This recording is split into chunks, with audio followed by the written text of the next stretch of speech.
민주당은 의례적인 축하 인사도 하지 않았습니다. 심지어 정청래 민주당 대표는 기자들과 질의응답하는 과정에서 장동혁이라는 이름이 나오자 질문을 다 듣지도 않고 인터뷰를 중단해버렸습니다. 해당 영상부터 보시죠.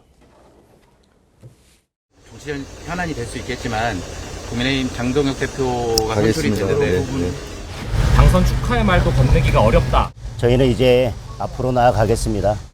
한미 정상회담이 역대급 성공으로 마무리될 것 같습니다. 도로 윤석열당, 도로 내란당이 된 그들의 눈에는 그렇게 비춰지지 않나 봅니다. 너희도 나를 망쳐야 된다 하는 그런 강박관념이 있는 것처럼 대한민국에는 야당이 없고 극우 세력만 이렇게 득세하는 그런 상황입니다. 전당대회 과정을 통해서 당심과 민심을 들었습니다. 야당답게 거대 여당을 견제하고 이재명 정권을 제대로 견제하면서 유능한 모습을 보여달라는 것이었습니다. 모두가 하나 돼서 앞으로 전진해야 할 것입니다. 자, 보신 그대로입니다. 기자가 정청래 대표에게 장동혁 대표에 대해서 이렇게 얘기했더니 그냥 가겠습니다 하고 가버린 겁니다. 꼭 저렇게까지 했어야 했느냐라는 생각도 들게끔 만드는데 김동원 대변인께서는 어떻게 좀 보셨습니까? 네, 정청래 대표의 이 생각과 언행은 참 독특합니다. 네. 예, 그리고 선악으로 구분을 하는 거에는 뭐 둘째가라면 서러울 정도의 그런 그 자질이 출중합니다. 우리 편이 아니면 다 적으로 돌리고 그 적은 아주 신랄한 비판뿐만이 아니라 거의 문매를 가하는 그런 그 스타일을 지금까지 쭉 보여왔기 때문에 뭐 새삼 달라질 것도 없다. 그런데 언제까지 저렇게 할지 제가 참 궁금합니다. 네, 이게 여야 대표가 악수도 안 하고 서로 대화도 안 한다. 이게 가능할까요? 저는 가능하지 않다고 생각합니다. 네. 그러니까 지금 초조한 것은 새로 당대표에 선임된 장동혁 대표가 더 초조할까요? 정청래 대표가 야 이거 언제까지 내가 이 악수도 안 하고 이런 그 여론의 그 불편한 그거를 내가 고스란히 감내를 해야 될지 아마 초조한 쪽은 정청래 대표가 아닌가 생각이 들고요. 네. 저는 뭐 여야 대표가 뭐 몇 개월 동안 저렇게 지금 현재 불편한 모습으로 보낸다. 그거는 있을 수도 없을 뿐더러 가능하지도 않다. 어떠한 계기가 마련이 되면은 뭐 또 서로 언제 그랬는 듯 국회에서 우리가 흔히 보지 않습니까? 서로 치고받고 논쟁을 하다가 또 대기실에 가서는 또 형님 동생 하는 그런 걸 우리가 많이 봤기 때문에 저것은 그리 오래 가지 않아서 다른 모습을 보여줄 것이다. 저는 그렇게 예상을 하고 있습니다. 그러니까요. 정청래 대표도 이제 출구 전략을 짜야 될 텐데 계속해서 저렇게 강경 일변도로 갈 수는 없을 테고 어떤 생각을 갖고 있을까요? 김찬일 평론가님. 자기 정치만 생각하는 것 같다는 생각이 들어요. 기본적으로 이재명 정부의 어떤 성공이라는 걸 생각한다면 여야가 갈등하고 싸우면 국민들이 좀 피로해지겠죠. 그리고 불만이 생길 텐데 그거에 대한 책임은 어디에 더 많이 돌아오겠습니까? 당연히 최종 책임을 지는 정권에 훨씬 이재명 대통령에게 부담이 될 거다. 부담이 될 수밖에 없는 것이죠. 그래서 본인이 지금 차기 대통령 후보 경쟁을 하고 있는 것으로 생각하는 건가라는 생각이 들어요. 그렇지 않습니다. 지금은 이재명 정부를 성공시키고 정부의 어젠다를 세팅하고 그 정부의 어젠다가 성공을 해서 국민에게 체감되게 만드는 성공한 정부를 만드는데 좀 더 매진해야 된다 이런 말씀을 드리고 싶습니다. 알겠습니다. 자, 그러면서도 축하난은 보냈습니다. 근데 화면 함께 보시죠. 그 난이 도착한 곳이 엉뚱한 곳입니다. 그러니까 축하난을 보냈어요, 정청래 대표가. 그래도 뭐 형식적으로 축하드립니다라고 해서 정청래 대표의 명의로 축하난을 26일 밤에 보냈는데 장동혁 대표의 의원회관 사무실에 보냈다고 하는 겁니다.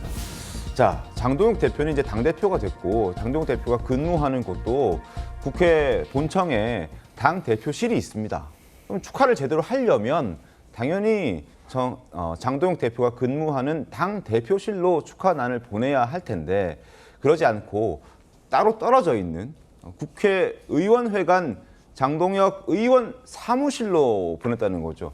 자, 당대표가 되면 의원들은 다 짐을 싸고 새로 당대표실로 다 옮깁니다. 보좌관들도 다 따라 옮겨요. 그러면은 의원 회관에는 사람이 없단 말입니다. 그런데 거기에 난을 보냈다? 이건 어떻게 봐야 됩니까, 정광래 대변인님? 글쎄 뭐 보내기는 보내야겠고, 왜냐하면 본인이 당대표 취임했을 때 당시에는 송원석 비대위원장이었거든요. 네. 우리는 축하난을 보냈습니다.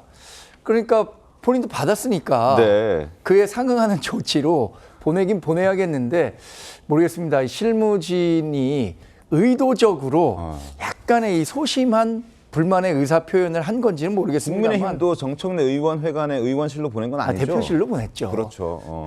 그래서 저는 지금 정청래 민주당 대표하고 장동혁 우리 신임 대표하고는 네. 약간의 적대적 공생관계를 계속 가져가려는 거 아닐까? 그래서 의도적으로 정청래 대표도 지금 장동혁 대표 얘기가 나오니까 얘기도 안 하고 그냥 뒤도 안 돌아보고 가잖아요. 네.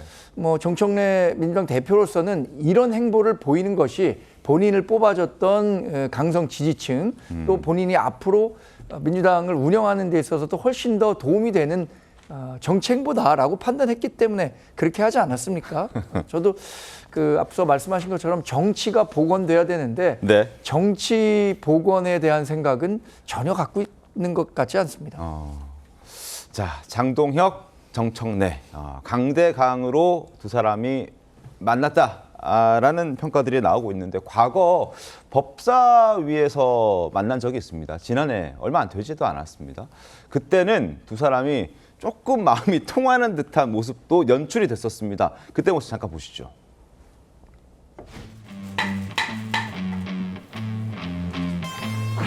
네, 장동혁 의원님. 위원장님께서 여러 차례 말씀을 해주셔서 우리 위원장님도 말씀하셨지만 그래서 위원장님께서 아까 말씀하신 것처럼 위원장님께 부탁드리겠습니다. 네. 의사진행 발언을 잘 들었고요. 정심, 장심 같습니다. 정청래의 마음이나 장동혁의 마음이 같습니다. 왜냐하면 지금 그 의사진행 발언 내용을 제가 지금 말씀을 드리려고 그랬거든요. 엄청 잘 통했네요. 정심, 장심이라고 정청래 당시 법사위원장이 얘기할 정도였다면. 그런데 지금은 그렇지 않습니다. 위치가 달라져서 그런지 아주 극과 극으로 부딪히고 있는데 또 공통점이 적지 않다고 하는데 어떤 공통점이 있는지 한번 저희가 보여드리겠습니다. 65년생, 69년생, 충남 금산과 충남 보령, 그러니까 충청도의 아들들입니다. 충청이 고향인 거예요. 그래서 같은 동향이면 그래도 얘기도 통하고 그래도 뭐 만나면 형 동생 충분히 할 수 있을 것 같고 장동혁 대표가 69년생이니까 이제 4살 형님이 정청래 대표잖아요. 형님, 동생 충분히 할 수 있는 그런 사이인데 장동혁 대표 이름만 나오면 도망가고 피하고 이런 상황이 지금 되고 있습니다. 내란 척결을 내세우고 이재명 정권을 끌어내리자라고 주장하고 있기 때문에 지금 부딪히고 있는 것인데 양지 변호사님 어떻게 보셨습니까? 저 모습은? 한 1년 전 정도까지만 하더라도 뭐 정심, 장심하면서 굉장히 좀 가깝게 좀 분류가 될 수도 있는 관계였는지는 모르겠지만 지금은 많은 것이 사실 달라졌죠. 앞서서도 보셨지만 두 사람이 외치고 있는 그 슬로건 자체도 극과 극입니다. 그렇기 때문에 사실은 이제는 뭐 정심, 장심의 그 장면을 또다시 볼 수 있을지는 좀 의문인 것 같다라는 좀 생각이 들고요. 네. 과거에 굉장히 좀 친숙하게 서로 이렇게 법사위원장과 그리고 법사위원으로서 이렇게 활동을 할 때에는 굉장히 좀 서로 존중하고 그리고 서로를 좀 챙기는 그런 모습도 보였던 것 같은데 이제는 뭐 언급만 되더라도 말을 끊고 자리를 뜰 정도로 정말 이 양극으로 치닫는 모습이 보여져서 좀 안타깝다라는 생각도 들고 무엇보다도 통합이라든지 협치라든지 서로 그러니까 예의상 아니면 그냥 의뢰하는 말로도 강조한다라든지 언급하는 것이 없는 것으로 보아서 당분간은 극과 극을 달리는 상황이 좀 지속되지 않을까라는 생각이 듭니다. 알겠습니다. 자, 일각에서는 뭐 그런 해석도 나오고 있습니다. 강대강으로 대치하는 두 사람을 두고 극과 극은 통할 수도 있다라고 조응천 전 의원이 얘기를 했습니다. 재미난데요. 들어보시죠. 히틀러하고 스탈린이 좌우를 대표하는 파시스트죠. 네. 불가침 조약 맺고 한때 잘 지냈습니다. 독일이 그 조약을 깨고 쳐들어가기 전까지. 극과 극은 통한다니까 서로 간에 필요로 하잖아요. 장동혁이 있어야 정청래가 편하고 정청래가 있어야 장동혁 말이 네네. 이게 통하고 네. 극과 극은 통하는 뭐 그런 역설이 일어날 수도 있지 않을까. 올해 잘 일어날 수도 있지 않을까. 근데 아직까지 일어나진 않았습니다. 근데 누가 히틀러고 누가 스탈린인가요? 김동원 대변인님. 뭐 시청자 여러분께서 잘 판단을 하실 줄 믿습니다. 참 누가 스탈린이고 누가 히틀러다는 그 얘기가 나올 정도로 지금 우리 여의도 정치가 상당히 파행을 겪고 있다라고 하는 방증이 될 텐데요. 네.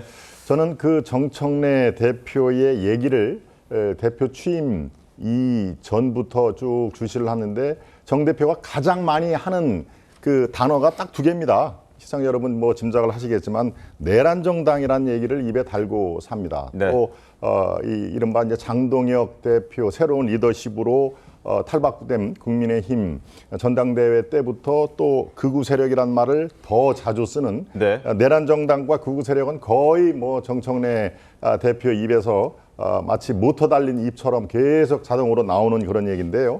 바로 저런 그 모습 때문에 저는 오히려 정청래 대표가 지금 누가 더 불안한가 할 때는 당연히 정 대표가 야 이런 국면은 언제까지 갖고 가야 되지 아무리 나를 지지하는 지지층이 저렇게 건재한다 손 치더라도 이거 내가 앞으로 대선에도 도전을 해야 되고 이거 분명히 마이너스일 텐데라고 생각을 당연히 할 겁니다. 네. 지금 뭐 정치 경력이 1, 2년도 아니고 그런 상황에서 지금 정청래 대표의 저런 모습에 새로운 그 리더십으로 제일 선봉에 선 장동혁 대표가 선뜻 아이고 그래 우리 정 대표 아주 잘해봅시다라고 얘기를 할 수가 없는 상황이죠. 그러니까 저는 정청래 대표가 자초한 측면이 있다. 네. 그런 의미에서 여야 영수회담을 선뜻 밟기가 어려운 환경으로 민주당과 정청래 대표가 자꾸 유인을 한다라는 말로 할 수가 있습니다. 그렇지만 네. 결국에는 아마 영수회담을 받아들일 겁니다. 그게 새로운 돌파구를 계속적으로 만들어내야 될 새로운 리더십이니까요. 그리고 또 파부 침주라는 얘기가 네. 있죠. 예, 강을 건널 때는 타고 온 뗏목 이런 것들이 다 필요하지만 일단 건넜습니다. 그러면은 강을 건너기 전까지의 그 뗏목과 그 다음에 밥을 해먹는 그 솥 이런 것들을 다 한꺼번에 깨끗하게 말끔하게 처리를 해야 된다. 그래서 새로 건너온 그 땅의 기후와 바람과 이런 온도 이런 거에 맞는 또 이 정치 방향을 가야 되는 거 아니겠습니까? 아마 장동혁 그 새 리더십은 그런 것들을 누구보다도 잘 아는 그 후보였기 때문에 이변이라고 칭할 수 있을 정도의 당대표가 된 거 아니겠습니까? 그러니까 이 가깝게는 당원들뿐만이 아니라 지금 중도에서 바라보고 있는 그런 민심을 누구보다도 잘 파악을 할 것이다. 그래서 여야 간의 관계는 지금보다 더 나빠질 가능성은